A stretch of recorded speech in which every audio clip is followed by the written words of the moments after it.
Hola a todos. Hoy es martes, 30 de junio de 2026, y está con nosotros nuestro querido amigo, nuestro hermano, Patrick Henningsen. Bienvenido de nuevo, Patrick. Encantado de estar contigo, Nima. Sí, Patrick, tenemos las dos delegaciones que van a Qatar.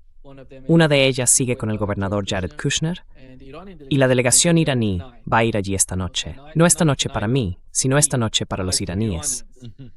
Sí, va a ser, porque aquí será por la tarde o al anochecer, pero en Irán será de noche. Van a ir allí. No habrá conversaciones entre las dos partes.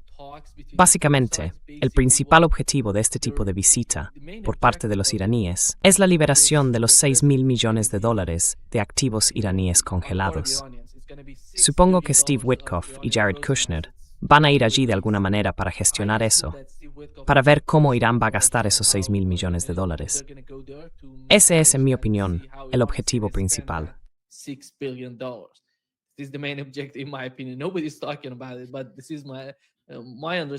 Nadie está hablando de esto, pero, por lo que yo entiendo, la situación es la siguiente. Por otro lado, se comenta que esos dos tipos van a reunirse con los mediadores, los pakistaníes y los cataríes, para hablar del siguiente paso y de lo que viene después.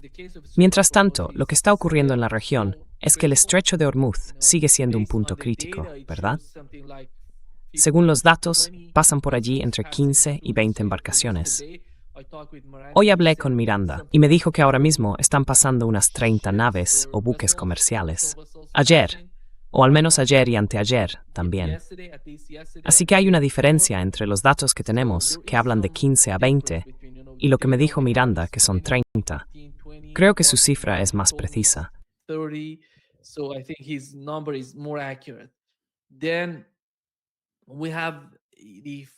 Luego tenemos al presidente francés, Emmanuel Macron, que va a Francia. Oman está diciendo algo así como, hagamos un nuevo acuerdo, voy a enviar dragaminas y vamos a limpiar las rutas. Pero justo antes de entrar en directo, el New York Times publicó que Irán y Omán siguen adelante con sus planes de introducir tasas de servicio para los barcos que transiten por el estrecho de Hormuz, a pesar de las objeciones de Estados Unidos. Así que esto es lo que está ocurriendo ahora mismo. Y por lo que entiendo, la presión que Marco Rubio intentó ejercer recientemente sobre los países del Consejo de Cooperación del Golfo, con su visita a Bahrein, Kuwait y los Emiratos Árabes Unidos, forma parte del juego de presionar al gobierno iraní.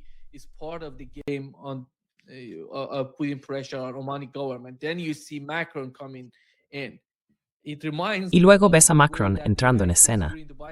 Me recuerda a cuando Estados Unidos, durante la administración Biden, intentó gestionar la relación con China para que no apoyara a Rusia, y teníamos a los estadounidenses presionando desde todos los frentes.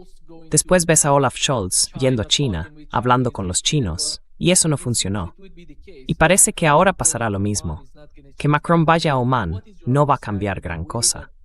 Pero, ¿cómo entiendes tú la forma en que Washington está utilizando sus palancas, sus medios, o moviendo sus fichas para oponerse al nuevo mecanismo en el estrecho de Hormuz?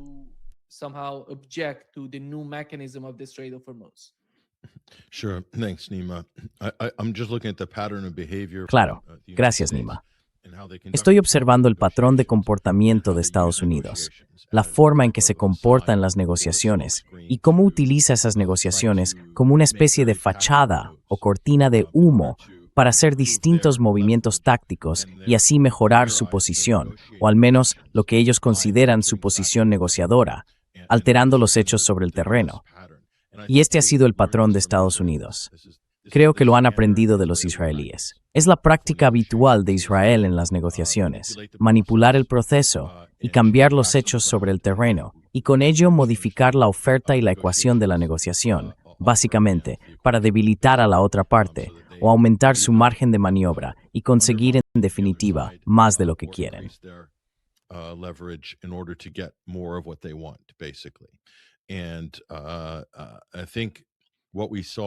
Y creo que lo que vimos, y es complicado, Nima, es que estamos tratando con varios actores estatales, probablemente también con varios servicios de inteligencia.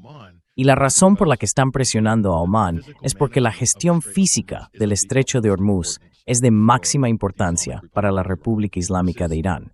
Esa es con diferencia su mayor fuente de influencia, el control físico de esa vía marítima. Y si Estados Unidos cree que puede socavar eso o crear una situación en la que pueda convencer al mundo de que Irán no tiene control sobre el estrecho, o que lo está gestionando mal, o que no lo controla como dice hacerlo, y generar así focos de caos o incidentes como los que vimos hace apenas unos días. Yo creo que eso fue algo planificado.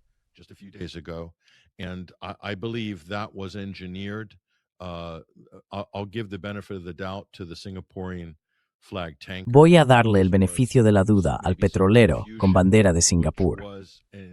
Puede que todo esto haya sido una confusión, que según tengo entendido fue provocada por una organización británica de comercio internacional que está, digamos, dentro del conjunto de organismos del Ministerio de Defensa del Reino Unido o muy cerca de él.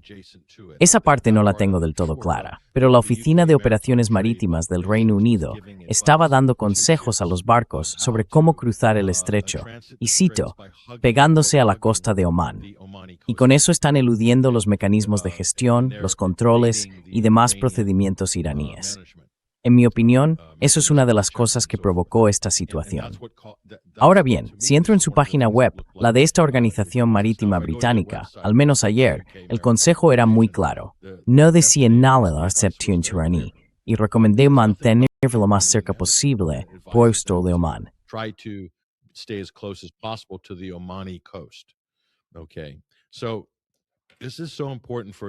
Vale, esto es muy importante para Irán, porque es, con diferencia, su base más fuerte en todo esto, y está en el centro de cualquier tipo de influencia que puedan tener. Se extiende desde el estrecho de Hormuz hasta el Líbano, y Estados Unidos va a trabajar muy duro con sus aliados en Israel para intentar debilitar esa posición, poner en duda la capacidad de los iraníes para gestionarla y quizá demonizarlos, culparlos de cosas que van a salir mal. Estoy bastante seguro de que esa es la estrategia de Estados Unidos. Y diría, basándome en el comportamiento en lo que yo llamo un incidente fabricado con el petrolero singapurense, que Estados Unidos estaba buscando una situación en la que pudiera escalar el conflicto. ¿De acuerdo?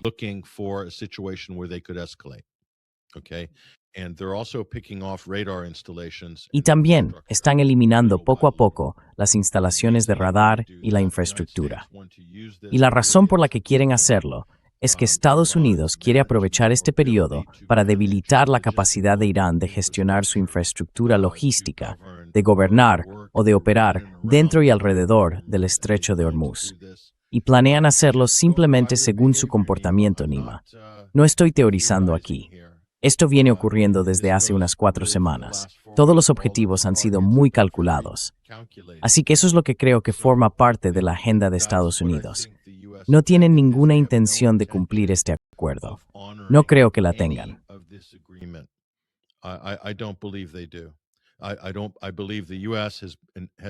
Creo que Estados Unidos ha entrado en esto de mala fe desde el principio y que está usando las negociaciones como una fachada para mejorar su posición de cara a un posible ataque futuro y debilitar la capacidad de Irán para controlar los estrechos, y por tanto para minar la influencia y la credibilidad de Irán que se extienden hasta el escenario en Líbano. Esa es mi convicción firme en este momento, y creo que podría reunir bastante evidencia, disponible públicamente, que respaldaría mi conclusión.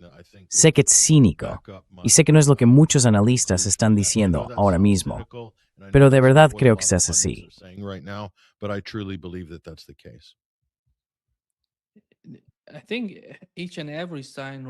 Creo que todos y cada uno de los indicios ahora mismo respaldan tu interpretación de lo que está ocurriendo entre Irán y Estados Unidos. No está saliendo nada positivo. Básicamente, en lo que respecta al estrecho de Hormuz y al Líbano, esos dos temas tan importantes, en ninguno de ellos Estados Unidos ha hecho nada para cumplir o respetar esa cláusula. Mira, el punto 1, o el párrafo 1, está relacionado con el caso del Líbano. En esencia, ¿cuál es el memorando de entendimiento actual entre el Líbano e Israel? El motivo principal de ese memorando es ser el antimemorando, la primera cláusula del memorando entre Irán y Estados Unidos. La primera cláusula.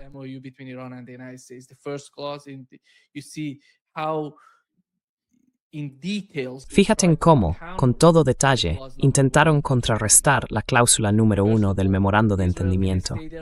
Para empezar, Israel va a quedarse allí para siempre, mientras Líbano o Hezbolá no estén desarmados. Eso significa que va totalmente en contra de la cláusula 1, que dice que deben retirarse de inmediato del Líbano, y que no haya guerra ni conflicto.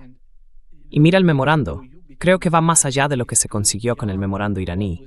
Con el memorando libanés, están yendo más lejos y destruyendo por completo la posición del Líbano. No hay nada ahí que beneficie al país. No entiendo cómo el gobierno decidió firmar ese memorando. No hay ningún signo positivo.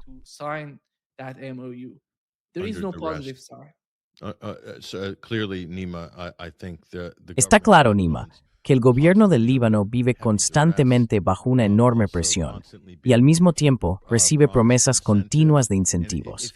Si miras cómo Estados Unidos y las organizaciones internacionales se relacionan con el Líbano, y esto lleva así unos 15 o 20 años, siempre están ofreciendo incentivos, préstamos, avales, créditos para el desarrollo, ayuda financiera, financiación del Fondo Monetario Internacional, todo ese tipo de cosas, una y otra vez. Esa es la moneda de cambio. Y el Líbano va arrastrándose de una crisis a otra, siempre con la promesa de que Occidente soltará algo de dinero, normalmente entre 1.000 y 2.000 millones de dólares, o quizá entre 2 y 4.000 millones como mucho. Esos son los paquetes de rescate, más o menos de ese tamaño, a veces 500 millones. Siempre se mueven en ese rango, y los van arrastrando así, constantemente.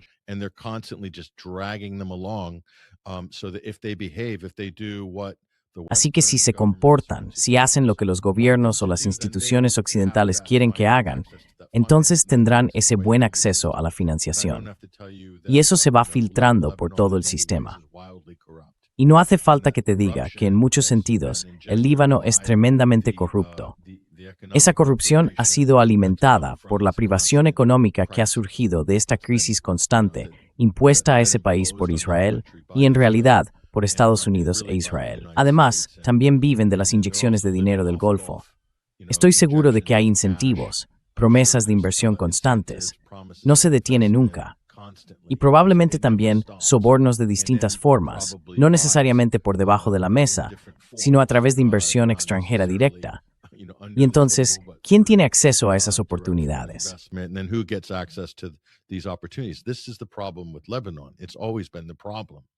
Este es el problema del Líbano. Siempre ha sido el problema. No consiguen resolver la situación. Así que, cuando vi el memorando de entendimiento, Nima, y luego parece que Estados Unidos va a involucrarse en esto, ves que se dan órdenes a los mandos militares del IDF de no disparar, de contenerse, de mantenerse en posiciones defensivas dentro del Líbano cuando vemos todo esto. Y también vemos a Irán conteniéndose ante las violaciones de los israelíes, que ocurrieron de inmediato y siguen ocurriendo. Se están conteniendo.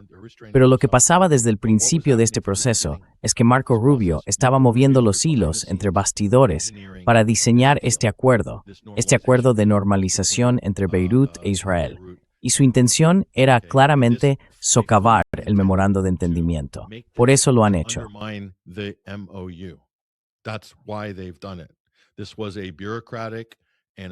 Fue una forma burocrática y, digamos, un poco encubierta de acabar con el acuerdo entre Estados Unidos e Irán, y lo hicieron con la plena coordinación del gobierno israelí, de la oficina de Netanyahu y del lobby israelí actuando a través de Marco Rubio. Todo con la clara intención de usarlo para sabotear ese acuerdo.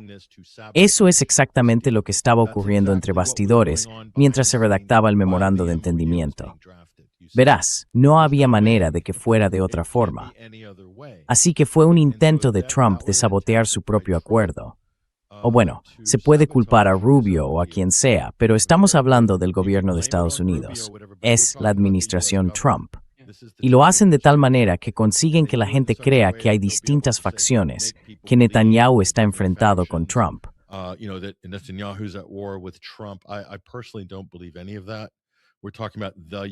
Yo personalmente no creo nada de eso.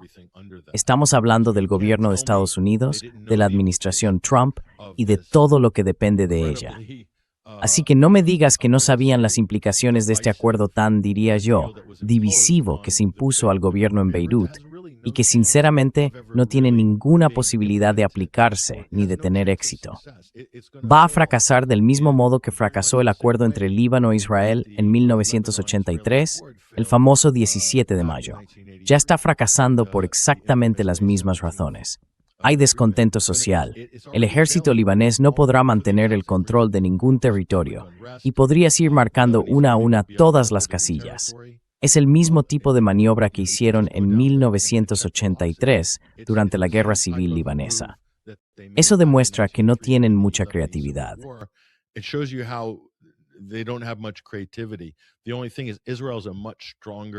La única diferencia es que ahora Israel tiene una posición mucho más fuerte que en el 83.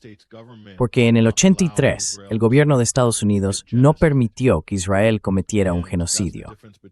Y esa es la diferencia entre 2023 y 1983, que ahora Israel tiene vía libre para llevar a cabo un genocidio continuo cuando considere que le conviene, supuestamente por motivos de seguridad.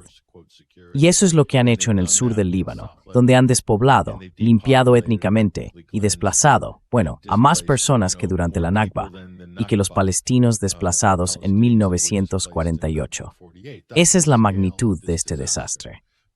Pero no se está mostrando así en los medios internacionales, porque los gobiernos occidentales están bastante distraídos con el teatro en Irán y con esa situación.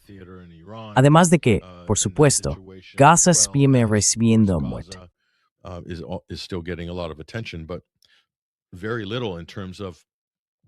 Pero muy poco en cuanto al daño al Líbano. Así que no pensemos que Estados Unidos no es plenamente consciente de todos estos factores, ni que no los está utilizando junto con Israel para debilitar la posición de Irán en las negociaciones, mantener el statu quo en la región y después preparar y aprovechar todo esto para ganar tiempo, rearmarse y reorganizarse de cara a un futuro ataque contra Irán. Yo creo que ese es el plan de Estados Unidos. Y creo que, sin ninguna duda, ese es también el plan de Israel, al 110%. Y para mí, la cuestión es ¿cuándo? ¿Cuándo van a sentir que tienen suficiente fuerza como para lanzar otro ataque contra Irán? ¿Y qué forma va a tener? ¿En qué plazo? Porque todos los indicios apuntan exactamente a eso. Because every single indicator suggests this. You can't just believe the temporary rhetoric. No puedes creerte la retórica temporal que sale del gobierno de Trump. Es tan incoherente. Acaba de lanzarse a una campaña de bombardeos completamente depredadora contra Irán. Y la gente dice, son objetivos simbólicos, pero siguen siendo objetivos. Esto es una violación descarada y flagrante de un acuerdo que todo el mundo esperaba y que se suponía que iba a crear una hoja de ruta hacia una solución negociada. Ahora podemos ver que no hay ninguna posibilidad de eso con este gobierno, con esta administración. Son muy deshonestos, muy taimados, muy engañosos y están trabajando codo con los israelíes para asegurarse de que este proceso de paz no llegue a ninguna parte.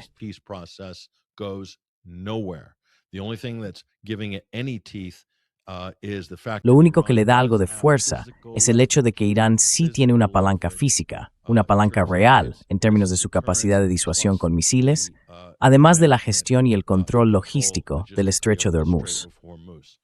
Esos son los dos factores que permiten a Irán ejercer una presión tangible en esta situación. Fuera de eso, no creo que tengan un socio.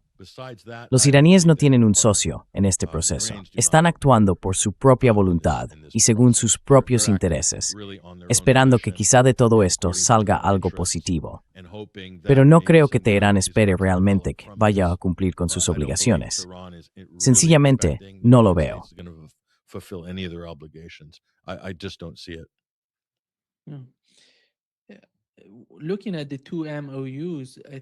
Si miramos los dos memorandos de entendimiento, creo que son algo diferentes. Uno de ellos es entre Irán y Estados Unidos.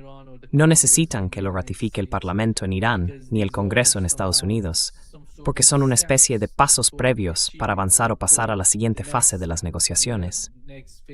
Supongamos eso, seamos optimistas. Pero en el caso del Líbano, la situación es distinta. Básicamente, se está legitimando la ocupación israelí en el sur del país, al decir que pueden quedarse allí mientras Hezbollah no sea desarmado. Eso no viene del gobierno libanés. Tiene que ser ratificado por el Parlamento. It has to be ratified in the parliament. And without that, I don't see anything happening practically. It's not pragmatic somehow looking at not only the occupation, it's about the aid, military aid to Lebanon. Basically, what type of military aid do they need? And they need air defense system, fighter jets. Are they going to get it? Nothing of that sort. So when it comes to, it says that the government in Lebanon would cooperate with the United States to put pressure on the acts of resistance. ¿De dónde viene? ¿Cuáles son las fuentes y cómo cortar esos vínculos? De eso se trata todo. Y presionar a los actos de resistencia básicamente significa Líbano y los palestinos. ¿Quién está en el Líbano? Lebanon and Palestinians. Who's there? Which is already the policy. And this is an ongoing process Que de hecho ya es la política actual. Y es un proceso que sigue en marcha, que ya lleva tiempo. Así que, como bien señalas, Hezbollah, el partido, su ala política, tiene una mayoría de trabajo, por así decirlo, en el Parlamento. Y Navi Berri y otras declaraciones, no hay manera, no va a pasar, no es legal. El presidente no tiene autoridad legal y desde luego ninguno de los embajadores que lo firmaron tiene autoridad legal para hacerlo. Y ni hablar de que algo así requeriría reescribir la constitución libanesa solo para poder firmar un acuerdo de ese tipo. Lo que es en realidad es algo simbólico, una enorme traición y un acto de alta traición por parte del presidente y del primer ministro. Diría que es uno de los actos más traicioneros de la historia del Líbano. Y no es una exageración, es lo que muchos libaneses sienten.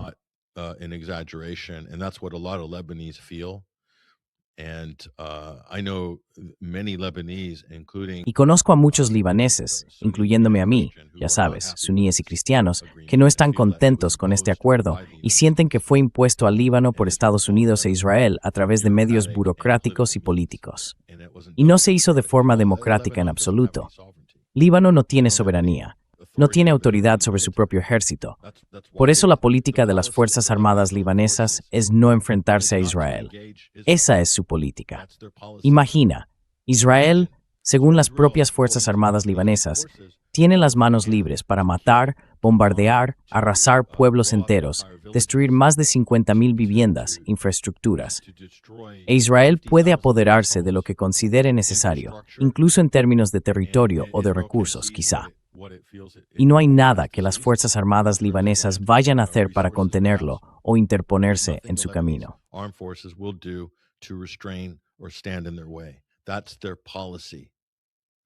Esa es su política. Así que, si esa es su política, ¿dónde deja eso a la gente del sur? Y la forma en que Estados Unidos quiere presentar esto al mundo, al occidente, es que Israel simplemente se está defendiendo de una organización terrorista. Han incluido a Hezbollah en la lista de organizaciones terroristas. Ya hemos hablado de esto antes. Ese es el marco que utilizan. Y entonces, la gente de allí son simpatizantes de Hezbollah o chiíes. Básicamente tienen que irse. Y cuando se vacíe la zona, Israel se sentirá más seguro. Así que están usando el sectarismo como base para una limpieza étnica bajo amenaza de muerte.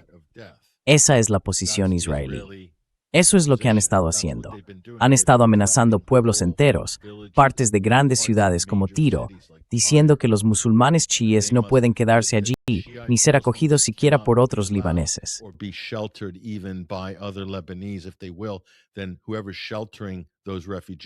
Si lo hacen, entonces cualquiera que esté dando refugio a esos desplazados se convertirá en un objetivo. Eso es un crimen de guerra. Va en contra de cada principio del derecho humanitario internacional. Viola decenas y decenas de resoluciones de la ONU y del Consejo de Seguridad. ¿Cómo puede ser esto aceptable en ningún sentido?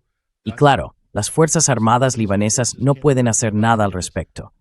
Pero Hezbollah sí puede, y están resistiendo, están causando daños al ejército israelí. están provocando bajas en las fuerzas israelíes. Por eso Israel está desesperado porque Estados Unidos intervenga para crear ese punto muerto, ese bloqueo, y así poder reforzar y reorganizar sus posiciones. So that it can reinforce and reconsolidate its positions. That's it. Eso es. Esta ha sido una gran crisis para las fuerzas de defensa de Israel durante los últimos 2 meses. Esa es la única razón por la que esto está ocurriendo. Y además estaban aún más preocupados porque Irán, al imponer una situación de no hostilidades y sin agresión militar en el Líbano hacia Israel, podría agravar todavía más el problema para los israelíes. Así que necesitan deshacerse de ese memorando de entendimiento. Necesitan que el gobierno en Beirut se pliegue de alguna manera. Necesitan crear las condiciones para una guerra civil violenta en el Líbano. La única salida para Israel es una guerra civil violenta en el Líbano. Esa es su salida. Si logran eso, y Estados Unidos está colaborando al 100%, Nima, ni se te ocurra pensar que esto no está pasando. Don't even think this isn't happening. The US intelligence are working with the Al-Qaeda. Los servicios de inteligencia de Estados Unidos están colaborando con el régimen de Al-Qaeda en Damasco, igual que los servicios de inteligencia israelíes. Y están preparando, como medida de contingencia, una incursión de fuerzas terroristas de Al-Qaeda dirigidas por al-Sharar, el autoproclamado presidente que decapita a sus enemigos, con el objetivo de provocar, distraer y causar daños y bajas a Hezbollah. Israel aprovechará eso como una luz verde para reconsolidar sus posiciones y ampliar las zonas de seguridad. Y más allá de todo esto, tenemos la disputa marítima en la frontera entre Líbano e Israel. ¿Y adivina qué? Ese problema desaparece para Israel. And guess what? That problem goes away for Israel. That problem goes away and they will extend their security. Ese problema desaparece y ellos extenderán su línea de seguridad hacia el mar. Al hacerlo, mantienen el control sobre 2 yacimientos de gas en alta mar muy lucrativos, que en realidad pertenecen al Líbano. Israel siempre ha intentado crear una controversia legal que ha mantenido todo eso atascado durante años en disputas judiciales, en tribunales internacionales y en procesos de arbitraje. Eso también ha generado problemas dentro del propio Líbano. ¿Quién decide qué empresa va a obtener el contrato? ¿Qué familia sectaria se va a quedar con los beneficios de ese yacimiento de gas marino? Mientras tanto, Israel está cambiando los hechos sobre el terreno y también los hechos frente a la costa. ¿Ves? Y eso es mirar hacia adelante. Están pensando a largo plazo. Van con 20 años de ventaja.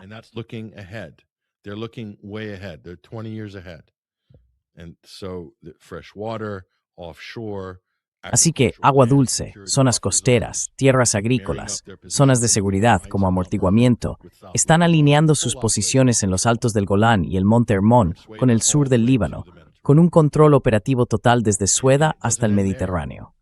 Y no acaba ahí. No acaba ahí. Las malas noticias para el Líbano no terminan ahí.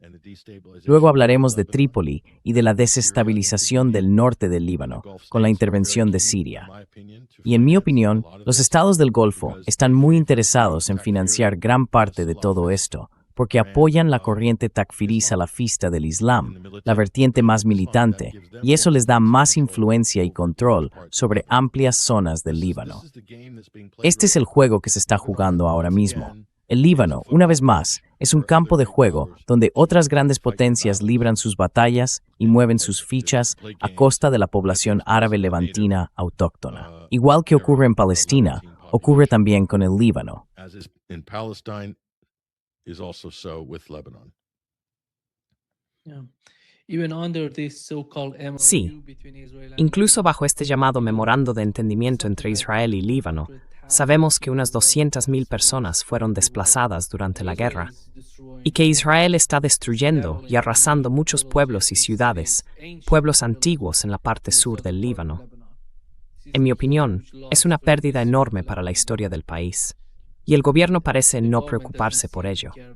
Pero cuando se habla de la reconstrucción, que se menciona en el memorando, se dice que dólares que el fondo para la reconstrucción de Estados Unidos, si vuelve a decirse sería el desarme de Hezbollah. This is a recipe for disaster, I think, for Lebanon as a whole. Creo que There's esto a es lot una of receta para el inconsistencies. desastre, para todo el Líbano. There El gobierno, bueno, ya sabes, hay gobiernos, hay países en la región que quieren ayudar al Líbano a reconstruir, sobre todo la parte sur del país. Mucha gente fue desplazada, muchos chiíes, cristianos, ya sabes, fueron desplazados y quieren volver a sus casas. No pueden quedarse fuera para siempre, viviendo en Beirut o en algunas zonas del centro del Líbano. Quieren volver a sus hogares en el sur del país. Ese es el problema. This is the Well, they're problem, but the and they're not government is safe. not. They're Yeah. not safe in Beirut. They're not safe in Beirut. There's No están refugee seguros en camps are being Beirut. bombed by No the están IDF. seguros en Beirut. You know, El ejército israelí está bombardeando sus tiendas de refugiados. Y sabes, Nima, otra cosa que la gente no se da cuenta es que por la división sectaria en Líbano, las autoridades, representadas por Joseph Aoun y Nawaf Salam, están poniendo las cosas muy difíciles a los chiíes desplazados dentro del país. No tienen acceso y no pueden quedarse donde quieren. Los están hostigando, les están restringiendo el acceso y la libertad de movimiento, haciéndoles la vida muy complicada. Y todo esto porque es lo que quiere Estados Unidos. Es lo que quiere Israel. Because this is what the United States wants. That's what Israel wants. And as you just mentioned, Nima, there we go again, dangling. Y como acabas de mencionar, Nima, ahí vamos otra vez colgando el dinero delante, su reconstrucción. Este es el juego que siempre juegan con los libaneses, y Occidente sabe perfectamente cómo jugar a ese juego con el Líbano, y lo usa para dividirlos. Usan el dinero, las promesas de dinero, las promesas de resolver esto, de financiar aquello, de rescatar esto, de crear un fondo de rescate, lo que sea. Siempre hay una crisis en el Líbano que necesita un rescate. Si no es la basura, es el agua, o la electricidad, o la energía. Siempre hace falta un rescate. No se acaba nunca. El desastre del puerto de años, ¿de qué iba todo aquello? The port disaster a couple of years ago. So what was that about? And we could get into that another time. What actually happened there. Podríamos entrar en eso en otro momento, en lo que realmente pasó allí, pero lo hemos visto demasiadas veces, una y otra vez. Y este es el mismo juego que se está repitiendo ahora. Pero los resultados son devastadores, y ahora hay mucho más en juego. Está en juego la estabilidad de toda la región. E Irán ha decidido crear este punto de apoyo en el sur del Líbano para toda la región. Y esa estrategia ha funcionado. Ha generado una conversación global y ha puesto mucha presión sobre Israel y sobre la administración Trump. Y todo lo que están haciendo ahora es intentar salir de ese rincón. Todo ese teatro en Beirut va de eso. De eso se trata todo esto. That's all of this theater in Beirut. This is what this is all about. And to do that, Trump needs to undermine. Y para hacer eso, Trump necesita socavar y sabotear su propio memorando de entendimiento. Y va a tener apoyo para hacerlo, porque el Partido Republicano y el grupo belicista de Washington ya están diciendo que es un mal acuerdo. Y lo mismo pasa con el lobby israelí. Han declarado públicamente que van a desmantelar el memorando en este proceso porque, según ellos, es perjudicial para Israel. Y ya están diciendo, es un mal acuerdo, igual que con el JCPOA. Es un mal acuerdo. Y no creo que Trump, no voy a darle el mérito que algunos analistas le dan en ciertos podcasts. Hay gente que dice, Donald Trump en realidad no quiere esta guerra, nunca quiso esta guerra. Yo no me creo eso ni por un segundo. Sí quería la guerra.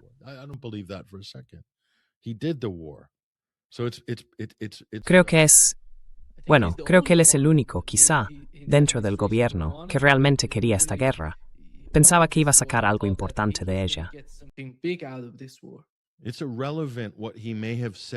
Da igual lo que haya dicho durante la campaña o algún comentario de pasada que hiciera sobre ir a la guerra con Irán, que eso sería un desastre, lo que sea. No importa, porque lo hizo. Lo hizo 2 veces. Participó en una guerra de agresión no declarada contra Irán 2 veces en el último año. Así que en realidad da igual. No creo que hable en serio. No creo que entienda en qué se ha metido. No creo que tenga ni idea de cómo salir de eso. Y personalmente, no creo que tenga el valor político para enfrentarse al lobby israelí, ni a los halcones de su propio partido, francamente, y desde luego tampoco a los medios. Lo van a manipular.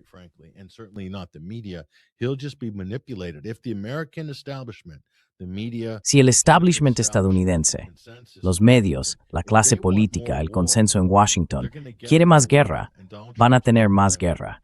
Y Donald Trump no va a tener nada que decir al respecto. Simplemente seguirá la corriente. No es un líder político fuerte, es muy débil. Es uno de los presidentes más débiles de la historia de Estados Unidos. Y se nota que es débil porque siempre necesita tener un séquito a su alrededor, porque es muy inseguro. Siempre está flanqueado por sus lugartenientes. No puede hacer nada por sí mismo. Necesita mostrar fuerza todo el tiempo. Está constantemente inseguro, recurriendo a Pete Hegseth o a Marco Rubio cada vez que surge una pregunta difícil o un tema complicado.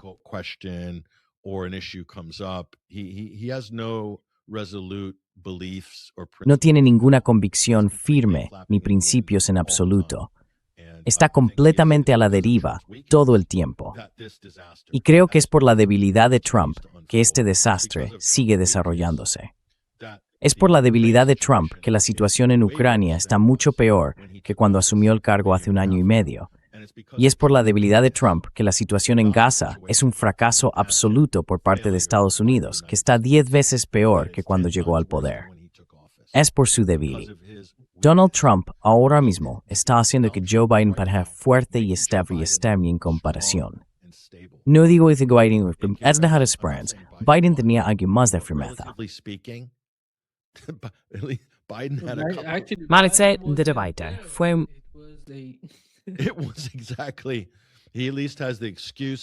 Exactamente.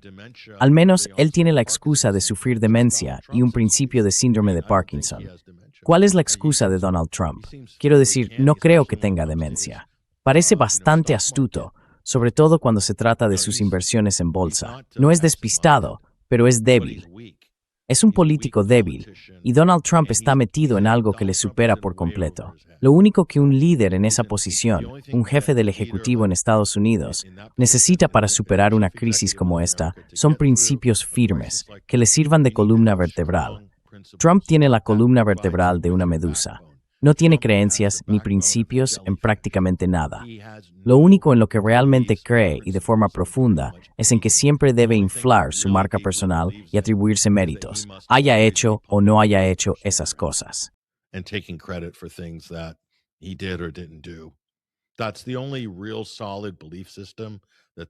Ese es el único sistema de creencias realmente sólido que tiene este presidente, Nima. Lo hemos estado observando muy de cerca durante el último año y medio, y ha sido un fracaso tras otro. No deja de acumularlos, y luego intenta vender esos fracasos como si fueran grandes victorias y éxitos. A estas alturas, se ha convertido prácticamente en una broma constante. Y todo esto ha tenido un coste enorme para la región, para la economía global, para Estados Unidos en el plano político y para la reputación americana en el escenario internacional.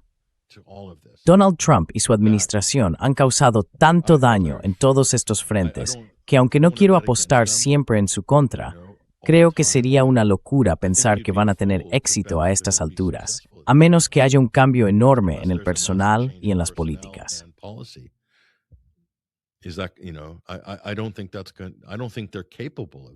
No creo que sean capaces de eso. De verdad que no. Por eso soy tan cínico con estas negociaciones de hoy.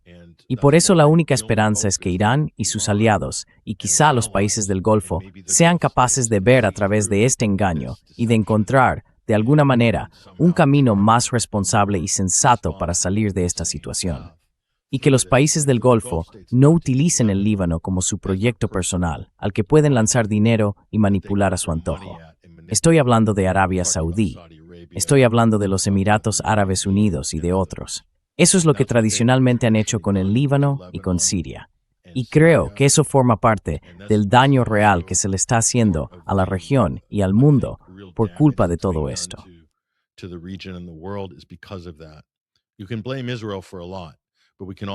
Se puede culpar a Israel de muchas cosas, pero también podemos culpar al Golfo por su constante injerencia, por intentar decidir quién gana y quién pierde, y por sus inclinaciones sectarias. Ha sido devastador para el Líbano y supone un ataque real a su soberanía.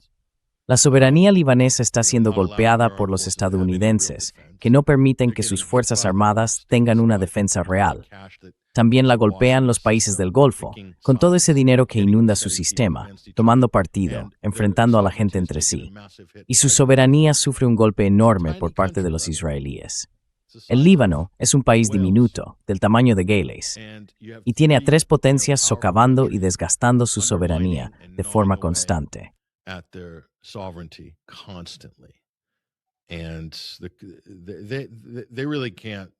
Y en realidad no pueden defenderse. Líbano es muy débil políticamente y su gobierno se basa en una farsa. El sistema confesional se apoya en un censo de 1921 y esas cifras no reflejan la realidad demográfica actual. Eso significa que el presidente debería ser chií si se siguiera una representación sectaria proporcional.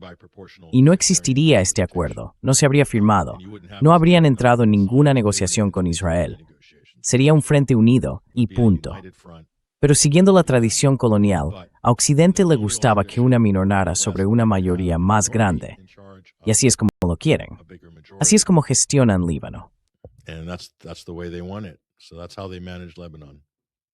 ¿Qué es justo pasa con Bahrein? Sí, Bahrein, o Saddam Hussein, en Irak, la lista sigue y sigue.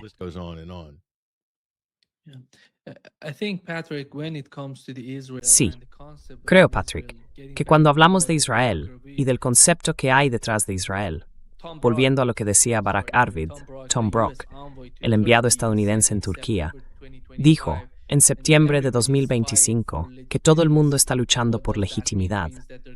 ¿Qué significa eso? Significa que van a luchar y que algunos países tendrán que someterse mientras otros dominarán. ¿Está Israel dominando la región y los demás países tienen que someterse? Ese es el concepto. ¿Crees que ese tipo de sentimiento puede imponerse en Oriente Medio como resultado de esta guerra? ¿Y cómo ves a Israel hoy en comparación con lo que era antes de que empezara la guerra?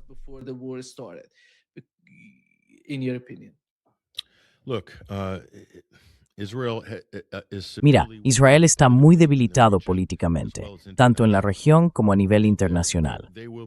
En los próximos meses y años se va a enfrentar a más sanciones, eso es casi seguro.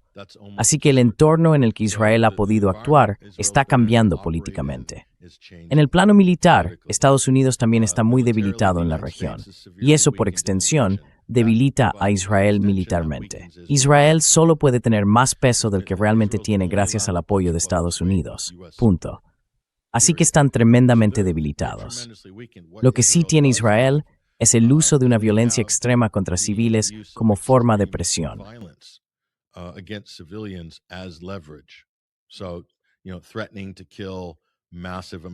Amenazar con matar a enormes cantidades de civiles, sabiendo que nadie puede contenerlos ni detenerlos, es una de las grandes ventajas que han conseguido.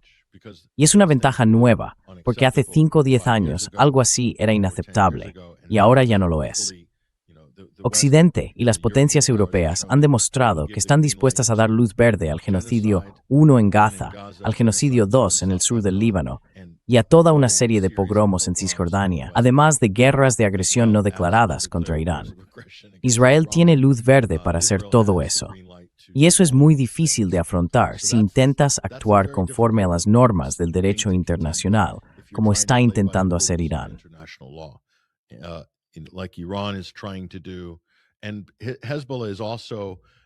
Y Hezbollah también sé que algunos estadounidenses se tirarán de los pelos si digo esto, pero Hezbollah es muy prudente y estratégico en la forma en que aplica sus reglas de enfrentamiento.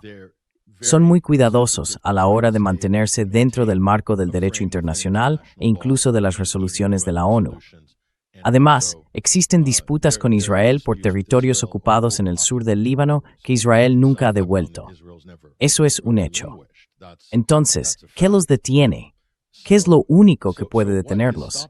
Es la resistencia constante de Hezbollah, que ha sorprendido a todo el mundo, especialmente en últimos años.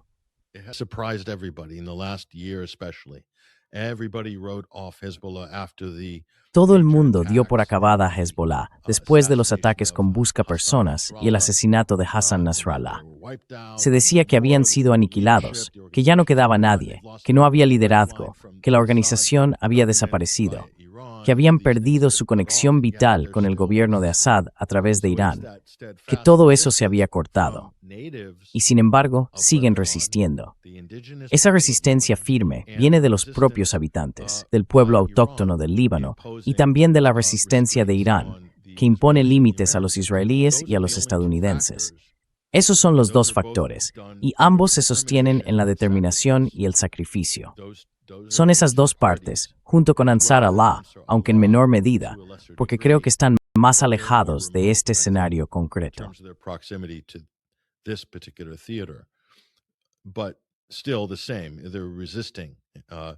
Aún así, siguen resistiendo la agresión de Estados Unidos. Fueron a la guerra con Estados Unidos, y Estados Unidos causó un daño enorme en Yemen, pero ellos siguen resistiendo. Esa resistencia, firme y constante, es lo que marca la diferencia. Y yo creo, personalmente, que si Irán no se aparta de sus principios, de lo que dice el Consejo de Expertos y el líder supremo, si se mantienen fieles a sus principios y no hacen concesiones a Estados Unidos, probablemente, con el tiempo, acabarán forzando a todos a adaptarse a su posición. Esa es mi opinión. Si empiezan a hacer concesiones, entonces van a tener problemas, porque Estados Unidos no va a ser un socio de negociación justo. The United States is not going to be a fair negotiation partner. They have an alternative agenda. Tienen una agenda alternativa. Y si los iraníes son conscientes de ello y deciden seguir manteniendo una postura responsable, actuando como líderes en la región, creo que eso puede dar resultado. Eso no significa que no vaya a haber más conflictos. Y creo que los iraníes lo saben. Lo más probable es que Estados Unidos e Israel no vayan a admitir una derrota frente a Irán. Van a seguir luchando, intentando socavar, sabotear y destrozar la economía iraní por todos los medios posibles, así como su infraestructura y su liderazgo, incluso, quizá, buscando un cambio de régimen. No creo que hayan renunciado a nada de eso. Así que en este momento, creo que esos son los factores que están en juego.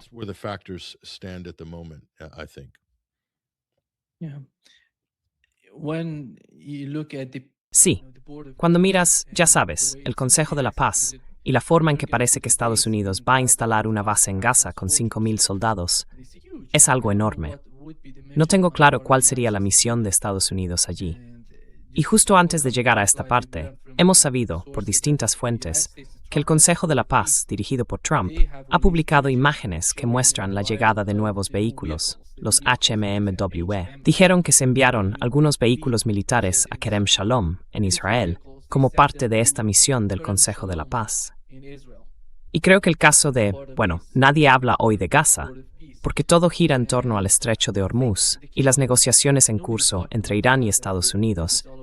El caso del Líbano, que por cierto es muy importante, está totalmente conectado con la gente de Palestina, de Cisjordania y de Gaza.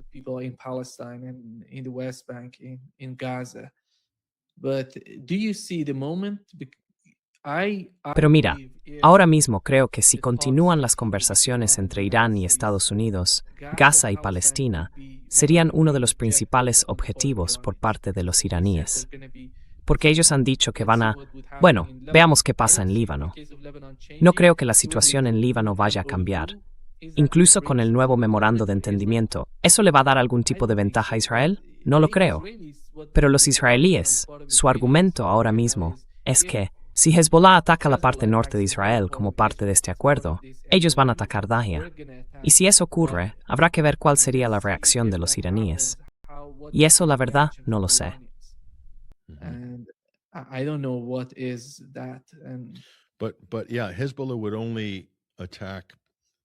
Sí, Hezbollah solo atacaría en el norte de Israel, si en fin, están en su derecho, porque Israel ha violado el alto el fuego tantas veces.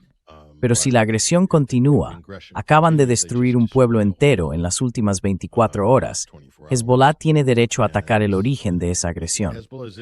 Ahora bien, en los medios internacionales y políticamente en Occidente, se presentará como un ataque terrorista contra Israel.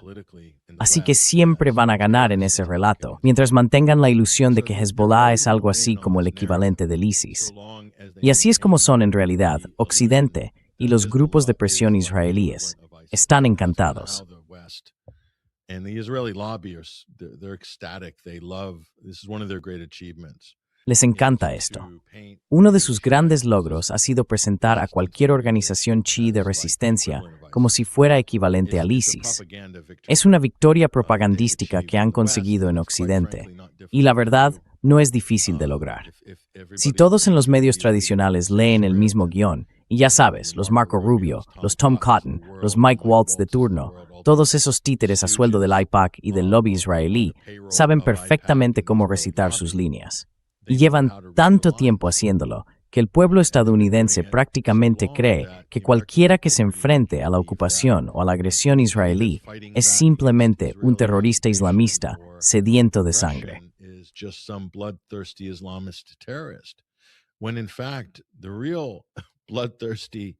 De hecho, los verdaderos terroristas takfiríes islamistas radicales, los de Al-Qaeda y el ISIS, nunca tocaron a Israel. Nunca tocaron a Israel. Y eso no es casualidad. Eso dice mucho sobre quién controla al ISIS, a Al-Qaeda y a esos distintos grupos, ya estén en Siria o en otros lugares, y para quién trabajan realmente. Se puede saber por a quién no atacan. Y desde luego, tampoco hacen mucho por enfrentarse a la presencia estadounidense, a la ocupación ilegal de Estados Unidos en Siria. Muy poco, si es que hacen algo. Y eso tampoco es casualidad. Así que sí, Turquía, lo mismo con Turquía y su papel en facilitar que esos grupos se hicieran con el control de Siria.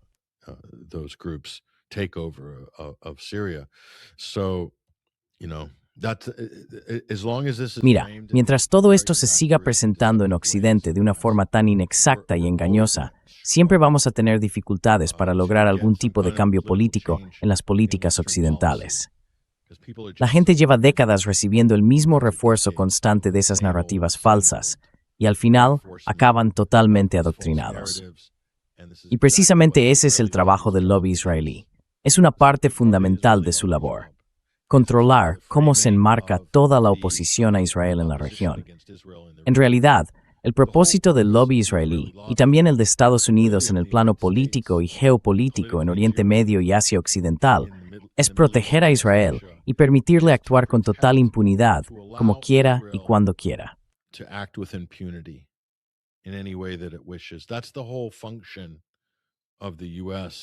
Esa es, en realidad, toda la función de Estados Unidos.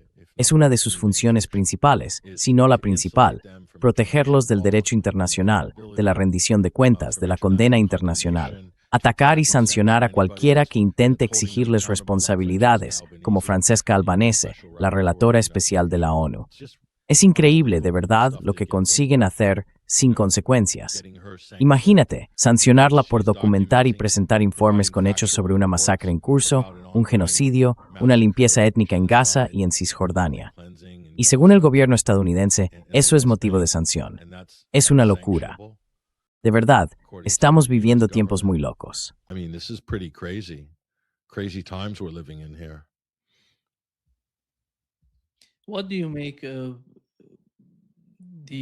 ¿Qué opinas del conflicto entre Turquía e Israel? Básicamente, todo tiene que ver con la forma en que hablan. Hemos visto cómo los israelíes, cada vez que mencionan a Turquía, dicen que el próximo objetivo es Turquía, porque la consideran muy peligrosa, incluso con el caso de Al-Jolani en Siria. Y por parte de Erdogan, cada vez que aborda de alguna manera la situación en Oriente Medio, dice que el problema fundamental, el principal, es Palestina, que hay que afrontar eso, que el problema de fondo es el sionismo. Y menciona esas palabras clave, pero cuando se trata de hacer algo práctico, no hace nada. En mi opinión, los dos grandes actores en Oriente Medio o en Asia Occidental son Irán y Turquía.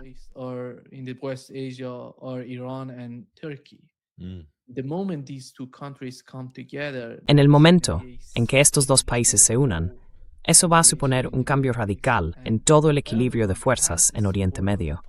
Y Erdogan cuenta con el apoyo de la población. Las encuestas recientes, muchos dicen que los turcos son pro-israelíes. Yo no acepto nada de eso, porque los sondeos muestran que más del 97% de la gente en Turquía apoya cualquier tipo de política contra Israel. No les gusta Israel, ni lo que está haciendo en Gaza y en Líbano. Por eso el gobierno tiene el respaldo total de la opinión pública si decide llegar tan lejos, si decide hacer algo concreto respecto a Israel. Yeah, Turkey.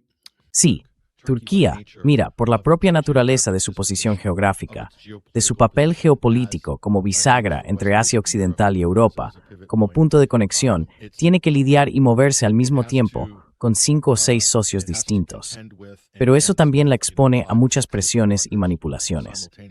Así que todo lo que hace la CIA o la inteligencia británica en Armenia, en Azerbaiyán, en el Kurdistán iraquí o en Siria, Turquía también tiene que participar en ello como miembro de la OTAN. Desde luego, Turquía desempeñó un papel muy importante en la desestabilización y destrucción de Siria. Eso no tiene discusión. Pero también lo hizo el Reino de Jordania, en el sur. Ellos proporcionaron la base de operaciones.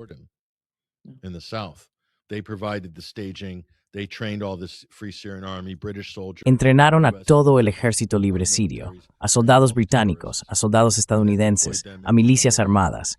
Entrenaron a todos los terroristas y luego los enviaron a Daraa y a distintas zonas de Siria.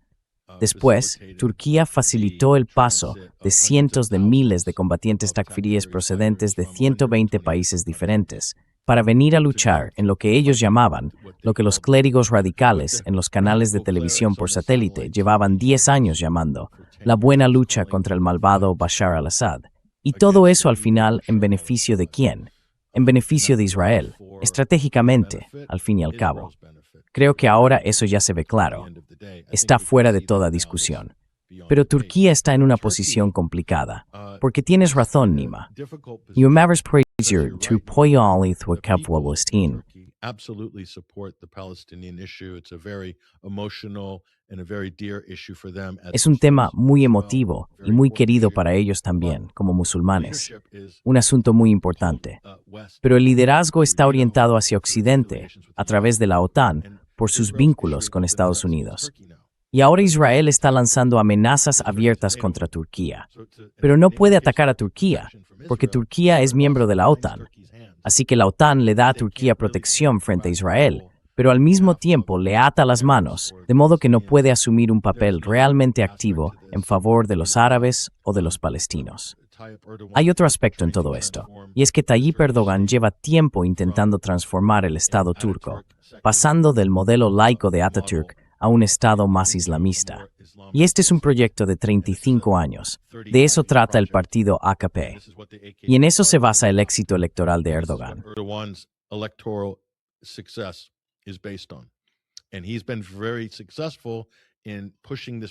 Y ha tenido mucho éxito impulsando este proyecto y transformando el gobierno turco, el Estado, la economía política y al mismo tiempo llevando adelante la visión islámica, pero también teniendo que ofrecer desarrollo económico y resultados. Es un equilibrio muy difícil para Ankara, un equilibrio realmente complicado. Se involucró en la construcción nacional en Siria y en la ocupación de territorio a lo largo de la frontera siria. Personalmente, creo que eso fue un gran error, pero formaba parte importante de su mensaje electoral. Ir a Alepo como Turquía, el neo-otomanismo, reavivar la gloria de la era otomana, hacer que Turquía vuelva a ser grande. Es lo mismo.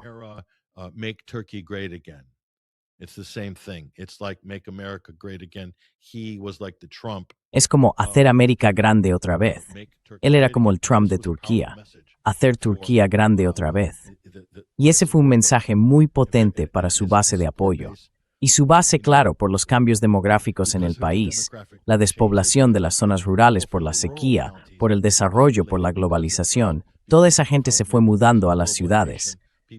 Y eso transformó la ciudad, de una sociedad liberal y laica como era Estambul, a unos bloques de voto islámico muy fuertes en una ciudad como Estambul. Así que al final, el alcalde de Estambul, dentro de esa nueva realidad demográfica, acaba convirtiéndose en presidente del país. Esa es la transformación de la política. Y eso es lo que ha pasado en Turquía. Ha cambiado los medios, ha transformado la política.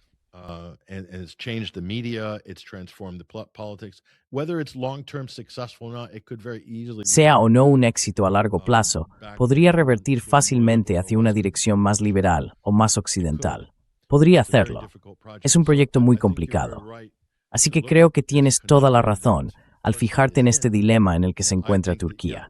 Y sí, creo que la forma más sencilla de explicarlo es que están siendo arrastrados al mismo tiempo hacia el este y hacia el oeste. Y eso lo complica mucho. Tienes razón. Si llegara a formarse una alianza entre la República Islámica de Irán y Turquía, comparten frontera y los beneficios económicos podrían ser enormes. Turquía tiene un gran capital industrial, humano y de ingeniería, de todo. Su economía es muy dinámica. Y como centro energético de la región, es realmente un punto clave también para el tránsito de energía hacia Europa.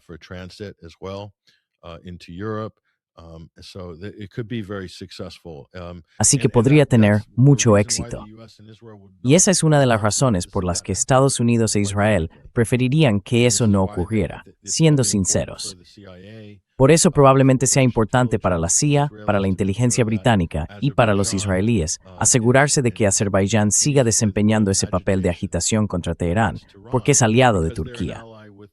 Y eso, por su propia naturaleza, ya genera un problema. En eso están ocupadas nuestras agencias de inteligencia, en crear esas líneas de fractura, esas líneas de desconfianza e inestabilidad, donde hay dos aliados, y luego un aliado y un posible adversario, de modo que ese adversario no pueda ser amigo del aliado del otro.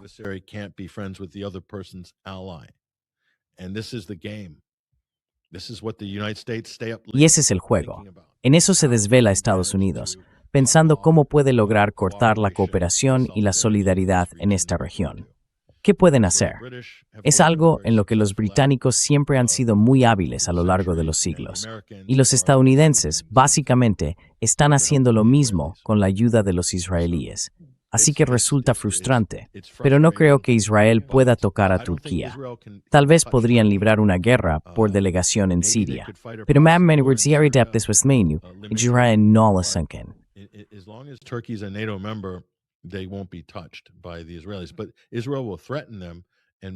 Pero Israel los va a amenazar y quizá intenten crear una situación en la que puedan expulsarlos de la OTAN, conseguir que Estados Unidos, de alguna manera, ya sabes, los saque de la OTAN o aprueben alguna nueva norma, reescriban la constitución de la OTAN o lo que sea. Pero hasta que llegue ese momento, son solo amenazas. Creo que esas amenazas van más dirigidas a lo que tú decías, Nima, a evitar una alianza entre Turquía e Irán. Puede que esa sea la verdadera razón de esa tensión, más que una amenaza directa. Pero también sirve para advertir a Turquía que no se meta en el Líbano de una forma que vaya en contra de los intereses de Israel, porque Israel quiere una guerra civil. Estados Unidos, Tom Barak, todos ellos, quieren ver una guerra civil, quieren un baño de sangre en el Líbano.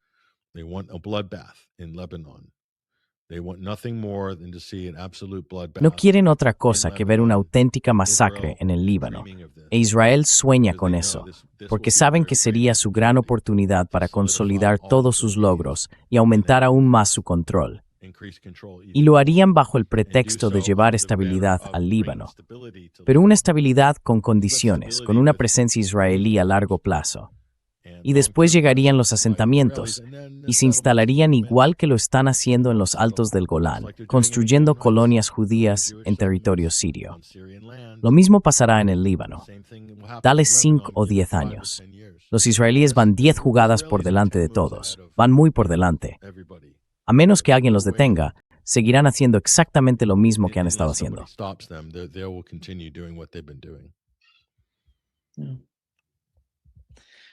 Sí, gracias. Muchísimas gracias, Patrick. Por favor, entrad en 21st Century Wire y seguid a Patrick. También podéis seguirle en patrickhenningsen.substack.com. Todos los enlaces a su canal de YouTube y a su Substack están en la descripción de este vídeo. Id allí y seguidle.